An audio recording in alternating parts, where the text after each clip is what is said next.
Hot topic sa X ang pagsasama umano sa TV commercial ni Kim Chiu at Paolo Avellino. Paolo with Kim in one TV commercial. All that is power. Comment ng isang netizen. Si Paolo na nga kaya ang newest addition ng isang sikat na fast food na kinabibilangan ni Kim Chiu. Congratulations, ang sweet. Sad naman ang isa.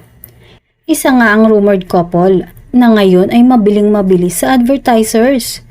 Bilib na bilib sila sa dalawa bilang endorser. Effective raw talaga at dumarami ang sales sa pag-endorse ng mga produkto. Siyempre, sobrang appreciated naman ng Kim Pao na very supportive ang kanilang mga fans sa bawat gawin at i-endorse nila.